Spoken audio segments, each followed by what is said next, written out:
tekanan kepada negara-negara Muslim untuk mengakui atau membuka hubungan diplomatik dengan Israel terus dilakukan. And most of it dilakukan dengan gula-gula janji penguatan kerjasama ekonomi dan teknologi canggih. Memiliki tujuan yang lebih strategis, yaitu meniadakan isu pengungsi. Jika isu pengungsi tidak ada, maka mereka, para pengungsi, terpaksa harus berada di masing-masing negara penampung selamanya. Dan isu return to the homeland bagi para pengungsi Palestina menjadi nihil. Indonesia supports all efforts and all measures that can fasten the progress towards that final two-state solution. In the meantime, we are prepared to do whatever we can to provide humanitarian assistance, as well as, when needed and when requested by the United Nations, we are prepared to contribute significant peacekeeping forces. Yang pertama adalah mengenai situasi Palestina, khususnya Gaza dan Rafah, dan yang kedua adalah bagaimana diplomasi Indonesia dijalankan untuk membela keadilan dan kemanusiaan sesuai amanah konstitusi kita. All eyes are now on Palestine, Gaza, Rafah. Saya mulai dengan bagian pertama, yaitu situasi Palestina saat ini. Ibu Bapak, tidak ada satupun kalimat yang dapat menjelaskan bahwa situasi bangsa Palestina mengalami perbaikan. Tidak ada sama sekali. Confirm situasi semakin memburuk. Saya ingin menunjukkan beberapa foto yang menggambarkan betapa buruknya situasi Gaza saat ini.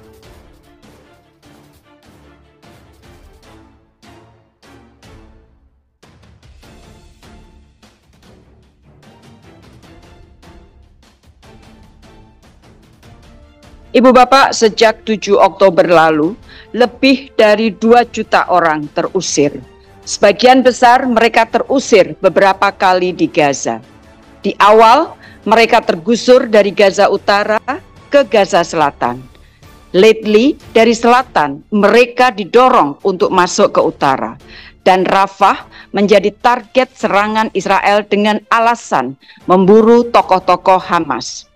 Data menunjukkan 196 personel PBB terbunuh. Lebih dari 36.000 orang terbunuh, 15.000 diantaranya, lebih 15.000 diantaranya adalah anak-anak. 82.057 orang mengalami luka-luka. Dan di Gaza sendiri ditemukan 10 kuburan massal. Pelayanan rumah sakit sangat minimal. Hanya sedikit rumah sakit yang memberikan pelayanan kesehatan, itu pun tidak secara maksimal. Rumah sakit Indonesia sudah tidak berfungsi sejak November tahun lalu. Organisasi PBB yang mengurus pengungsi Palestina, UNRWA, terus diperlemah secara sistematis. Mulai dari adanya tuduhan keterlibatan bahwa staf UNRWA terlibat dalam serangan tanggal 7 Oktober lalu, dan tanpa menunggu adanya investigasi, beberapa negara donor membekukan bantuan ke UNRWA. Investigasi telah dilakukan dan hasilnya tidak terbukti. Dan setelah tuduhan tidak terbukti, beberapa negara telah menghidupkan kembali bantuannya untuk UNRWA. Namun, Amerika Serikat memutuskan tidak akan mencairkan kembali bantuannya ke UNRWA. Kemudian Israel saat ini berupaya untuk melabel UNRWA sebagai organisasi teroris, dan Indonesia mengecam keras upaya ini. Sebagaimana diketahui, Ibu Bapak, UNRWA tidak hanya memberikan pelayanan kepada para pengungsi di Gaza, tetapi juga di Suriah, tepi barat, di Jordania, di Lebanon, dan jumlahnya hampir 6 juta orang pengungsi. Pelemahan secara sistematis pelemahan secara sistematis terhadap UNRWA tentunya berdampak tidak saja pada pelayanan kepada para pengungsi, namun lebih dari itu, yang harus dan perlu kita cermati justru adalah bahwa upaya pelemahan ini memiliki tujuan yang lebih strategis, yaitu meniadakan isu pengungsi. Jika isu pengungsi tidak ada, maka mereka, para pengungsi, terpaksa harus berada di masing-masing negara penampung selamanya. Dan isu return to the homeland bagi para pengungsi Palestina menjadi nihil. Tujuan strategis inilah yang sebenarnya dikejar oleh Israel. Selain isu pengungsi yang terus dicoba dinihilkan oleh Israel, Perdana Menteri Netanyahu di dalam beberapa kali kesempatan juga mencoba menihilkan konsep two-state solution. Apa artinya? Artinya adalah bahwa Palestina memang akan terus dihabisi. Hak Palestina untuk memiliki negara secara sistematis berusaha dihilangkan oleh Israel. Situasi di Rabu Ketua menyampaikan juga semakin memburuk.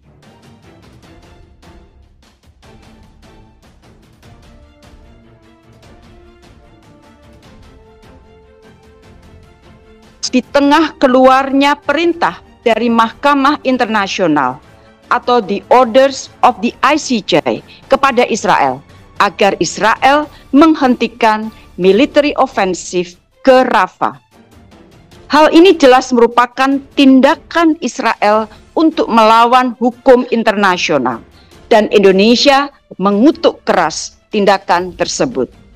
Singkat cerita, situasi Palestina semakin memburuk. Israel terus melakukan berbagai upaya untuk meniadakan hak-hak bangsa Palestina. Tanah Palestina semakin digerogoti oleh settlers, sehingga tanah yang menjadi hak bangsa Palestina semakin berkurang atau shrinking. Penduduk terus terusir dan terbunuh. Lembaga yang mengurus pengungsi UNRWA terus dilemahkan, bahkan akan dilabel sebagai organisasi teroris. Gaza sudah menjadi wilayah yang tidak layak ditinggali. Lebih 70% infrastrukturnya tidak berfungsi. Two-state solution sudah mulai digaungkan oleh Netanyahu tidak menjadi solusi. Pengajuan keanggotaan Palestina di PBB terus diveto. Tekanan kepada negara-negara Muslim untuk mengakui atau membuka hubungan diplomatik dengan Israel terus dilakukan. And most of it dilakukan dengan gula-gula janji penguatan kerjasama ekonomi dan teknologi canggih. Untuk menggambarkan kondisi Gaza, saya ingin mengutip beberapa pernyataan dari UNDP. The level of destruction in Gaza has not been seen since World War II. We have not seen anything like this since 1945. More than 70% of all housing has been destroyed. About 37 million tons of debris needs to be removed. By comparison, during 2014 Israeli-Hamas war in Gaza, about 2.4 million tons of debris were removed. Dibandingkan tahun 2014, debris yang harus di-remove hanya 2,4 juta ton, sekarang 37 juta ton. Dan diperkirakan rekonstruksi nantinya setelah perang berakhir akan memakan biaya lebih dari 50 billion US dollar. Ibu Bapak yang saya hormati, 28 Mei yang lalu, saya baru kembali dari Brussels, Belgia untuk menghadiri pertemuan antara OIC Contact Group dengan negara-negara Uni Eropa dan negara Eropa lainnya pada tingkat Menteri Luar Negeri. Sebagai laporan Ibu Bapak, OIC Contact Group ini terbentuk berdasarkan mandat para pemimpin OKI pada KTT luar biasa di Riyadh November lalu. Beberapa menteri luar negeri yang diberi mandat oleh para pemimpin OKI secara khusus adalah Menteri Luar Negeri Indonesia, Saudi Arabia, Qatar, Jordania, Mesir, Turki, Nigeria, dan tentunya Palestina. Kami mendapat mandat untuk berada di garis depan dalam membela keadilan dan kemanusiaan bagi Palestina. Sejak mandat tersebut diterima, pendekatan terus dilakukan para menteri luar negeri, baik secara bersama dalam satu grup maupun secara sendiri-sendiri, namun terkoordinir.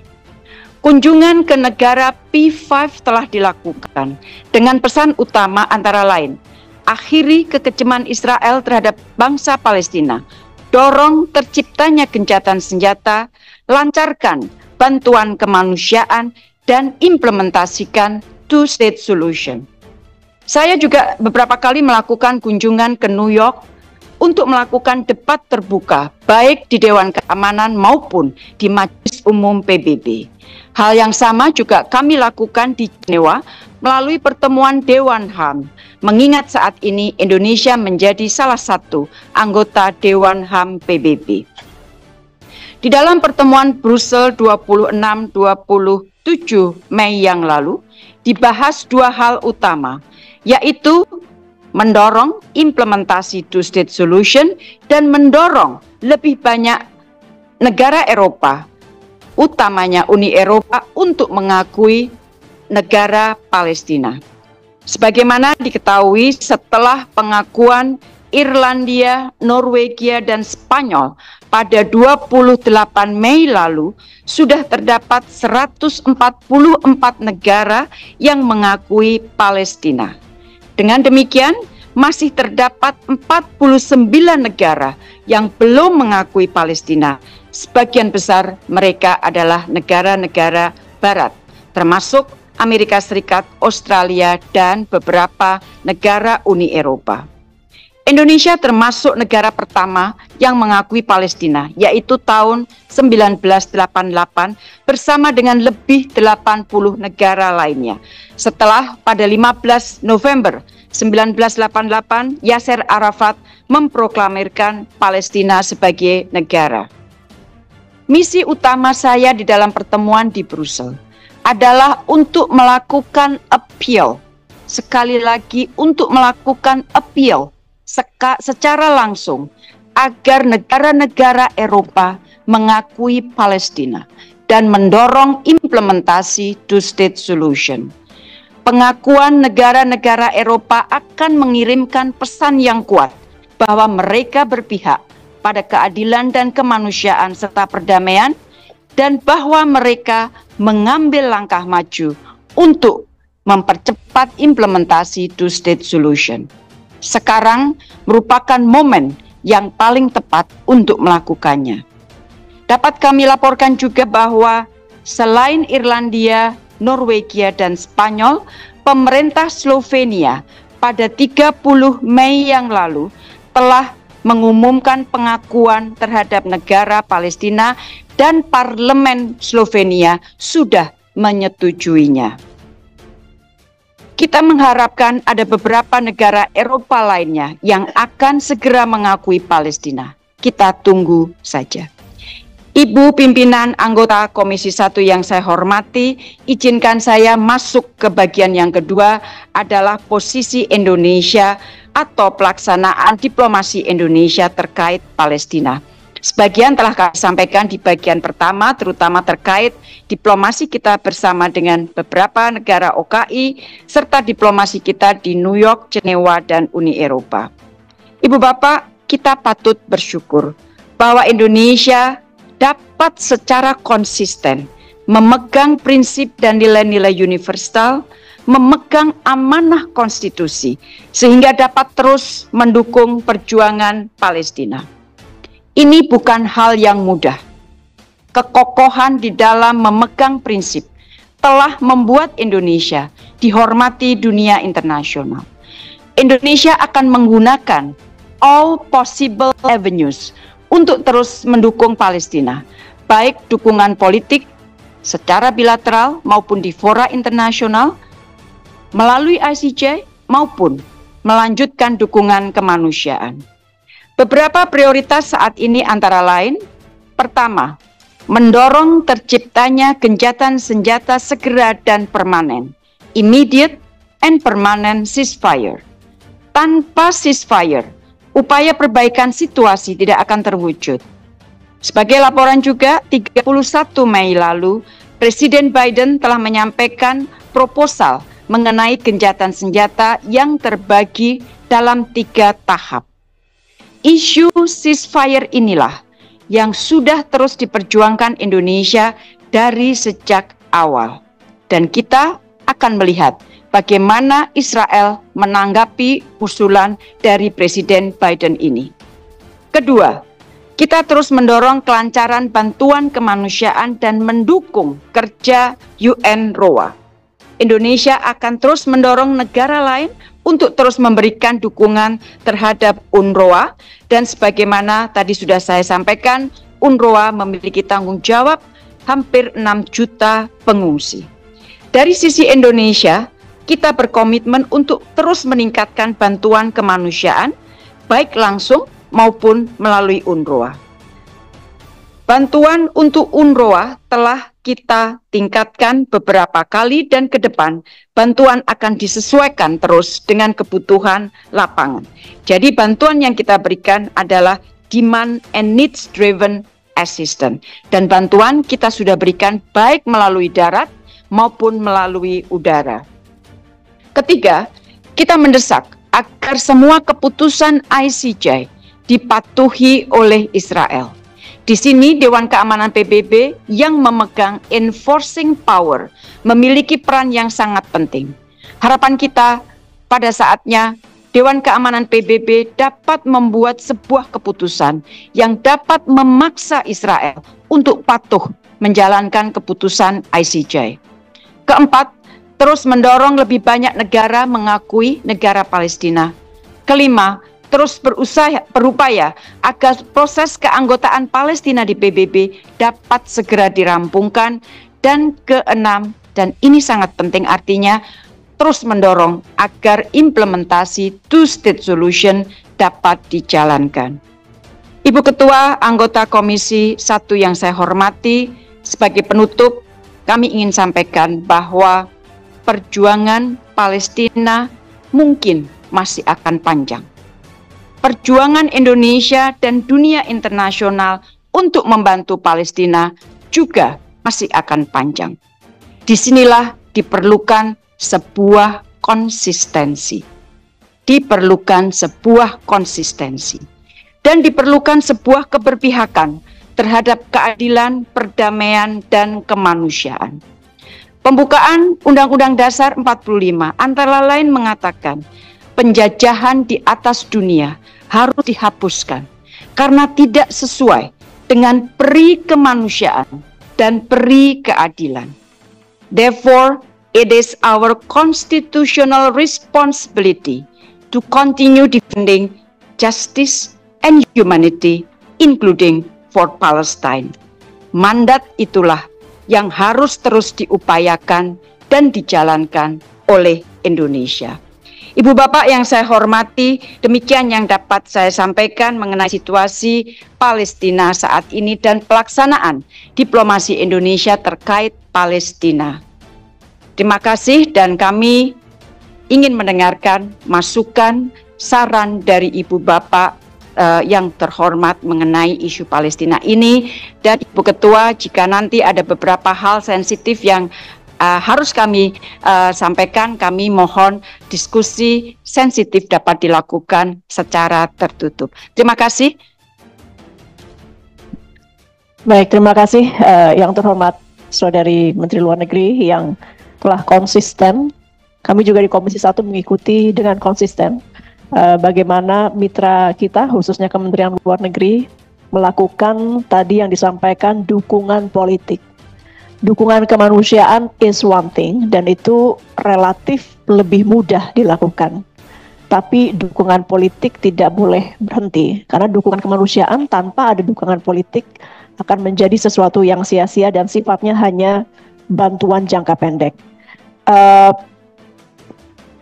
Saya rasa tadi sudah lengkap dan jelas. Saya sedang berpikir ini untuk pendalaman apakah kita akan tutup atau Bapak Ibu tutup saja ya, supaya memang kalau ada hal yang tertutup ya iya rapatnya jangan ditutup dulu, ini baru mulai, baru menghangat. Jadi kami mohon pengertian teman-teman pers di atas yang setia juga mengikuti isu ini amat penting, dan kami ingin menggali lebih lanjut, terutama tadi disampaikan dukungan politik dan diplomasi akan banyak bicara mengenai negara-negara lain. Jadi kita nggak mau sebut negara-negara ini secara terbuka, mana bisa kita galang, mana yang sampai saat ini sulit kita galang dan sebagainya. Terima kasih atas pengertiannya. Saya rasa ya politik cukup.